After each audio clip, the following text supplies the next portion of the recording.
Chapitre 5. Sur ces entrefaites, M. Earnshaw commença à décliner. Il avait été actif et de santé robuste. Cependant, ses forces l'abandonnèrent subitement et, quand il dut rester au coin du feu, il devint irritable à l'excès. Un rien l'agitait et, dès qu'il croyait voir la moindre atteinte à son autorité, il en avait presque une crise. Cela se remarquait particulièrement lorsque quelqu'un essayait d'imposer respect à son favori ou de lui commander. Il vivait avec la crainte pénible qu'on adressât un mot trop vif à celui-ci, et il semblait s'imaginer que, du moment qu'il aimait Heathcliff, tout le monde le détestait et désirait ardemment lui jouer un mauvais tour. Cette circonstance desservit le garçon, car le meilleur de notre nature ne désirait en rien contrarier le maître. Nous nous prêtâmes donc à ses désirs, concession qui aggrava l'orgueil de Heathcliff et ses fâcheuses dispositions. Toutefois, il était nécessaire pour nous d'agir ainsi.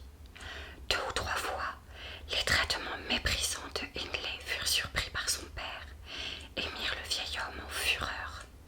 Il saisit sa canne pour battre son fils et fut pris d'un tremblement de rage quand il se sentit impuissant à le faire. À la fin, notre ministre, la paroisse avait alors un des servants qui avait résolu le problème de sa subsistance en donnant des leçons aux petits Linton et Earnshaw et en faisant valoir lui-même son bout de terrain, conseilla de mettre le jeune homme au collège. M. Earnshaw y consentit, mais à contre-cœur, car, disait-il, Hindley était une nullité et ne ferait jamais son chemin où qu'on l'envoyât. J'espérais de tout cœur que nous aurions la paix désormais. Cela me peinait de songer que le maître viendrait à souffrir de sa bonne action. Je m'imaginais que l'aigreur de l'âge et la maladie provenaient de ce désaccord avec sa famille, comme il aurait voulu le faire croire. En réalité, vous savez, monsieur, c'était l'affaiblissement de sa constitution. Nous aurions pu néanmoins continuer à vivre d'une manière supportable sans 2 personnes, Miss Cathy et Joseph le domestique. Je présume que vous avez vu celui-ci là-haut. C'était, et c'est encore très probablement, le pharisien le plus sombre et le plus content de lui, qui ait jamais fouillé au fond d'une Bible pour en tirer à son usage les espérances et jeter les anathèmes sur ses voisins. Par son adresse à sermonner et à pérorer sur la piété, il parvint à faire une grande impression sur M. Earnshaw, et plus le maître s'affaiblissait, plus son influence augmentait.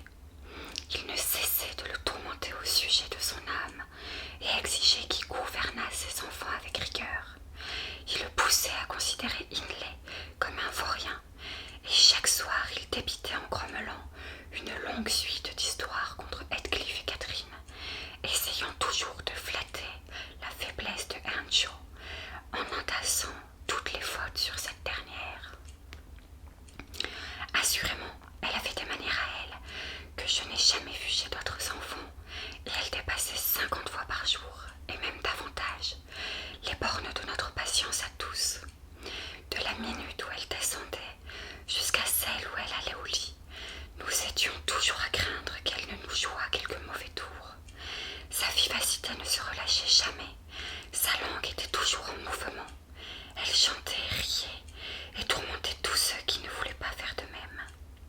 Au total, une petite sauvage étourdie et méchante. Mais avec les plus jolis yeux, le sourire le plus charmant, la démarche la plus légère de toute la paroisse. Et après tout, je crois qu'elle ne pensait pas à nuire. Si par hasard elle nous faisait pleurer toutes bon, il était rare qu'elle ne restât auprès de vous et ne vous forçât à être calme pour que vous la consoliez à son tour.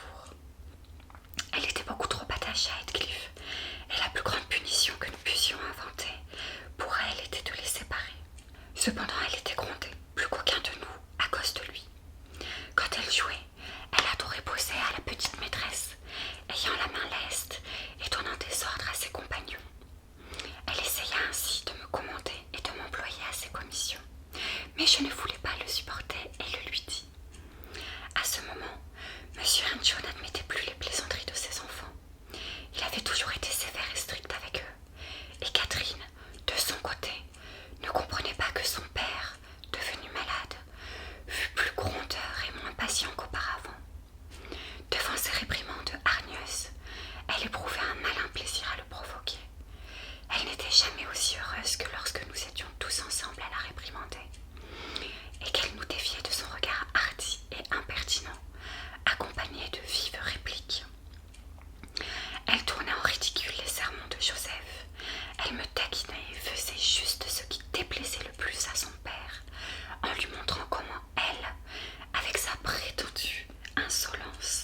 avait plus de pouvoir sur Heathcliff que lui avec sa bonté. Comment le garçon exécutait ses ordres, quels qu'ils fussent, et ceux de son père seulement quand il lui convenait. Après cette conduite aussi mal que possible, tout le long du jour, elle arrivait parfois le soir, avec des mines câlines, pour se faire pardonner. Non, Cathy, disait le vieillard, je ne peux t'aimer. Tu es encore pire que ton frère. Va, dis tes prières, mon enfant, et demande pardon à Dieu. Ta mère et moi, je le crains, aurions à nous repentir de t'avoir mise au monde. Au début, cela la faisait pleurer, puis, à force d'être continuellement repoussée, elle devint insensible et se mettait à rire lorsque j'essayais de la mener à regretter ses fautes et à demander pardon. Mais enfin l'heure vint qui termina les souffrances de M. Earnshaw sur cette terre. Il mourut tranquillement dans son fauteuil, assis près du feu, par un soir d'octobre. Un grand vent soufflait avec fureur autour de la maison et hurlait dans la cheminée. C'était un tumulte d'orage, et cependant, il ne faisait pas froid. Nous étions tous réunis, moi un peu éloigné de l'âtre, absorbé par mon tricot, et Joseph en train de lire sa Bible près de la table, car les serviteurs s'asseyaient alors dans la salle quand leur travail était terminé. Miss Cathy avait été malade, ce qui la rendait tranquille. Elle était appuyée contre les genoux de son père et soutenait la tête de Heathcliff qui était allongé à ses pieds. Je me rappelle que le maître, avant de s'assoupir, passa la main sur ses beaux cheveux. Il avait rarement le plaisir de la voir aussi gentille et lui dit « Pourquoi ne peux-tu pas toujours être une bonne fille, Cathy ?» Elle leva sa figure vers lui, se mit à rire et répondit « Pourquoi ne pouvez-vous pas toujours être un bon père ?» Mais aussitôt qu'elle le vit de nouveau fâché, elle lui baisa la main et lui dit qu'elle allait chanter pour l'endormir.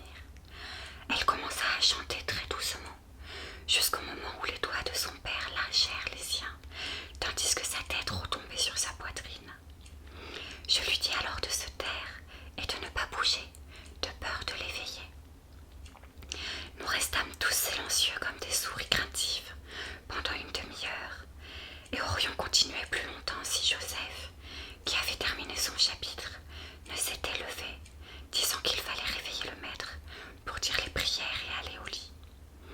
Il avança, l'appela et lui toucha l'épaule, mais comme le maître ne bougeait pas, il prit la chandelle et le regarda.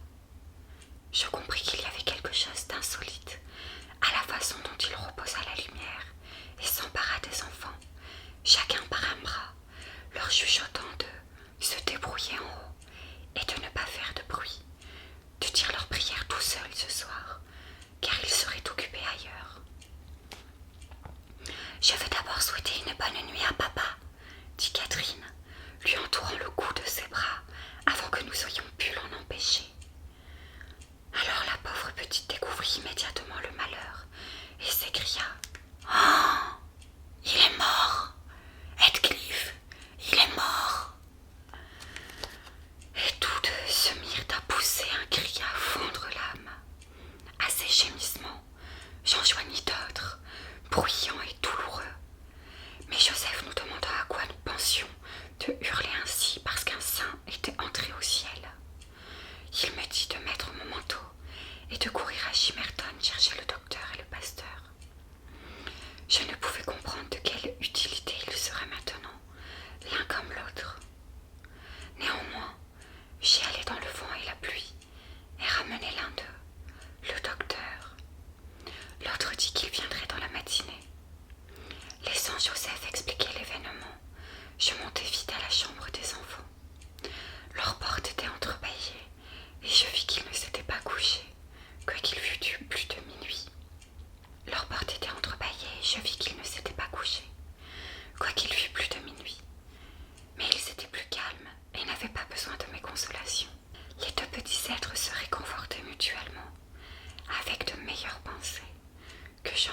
jamais pu inventer.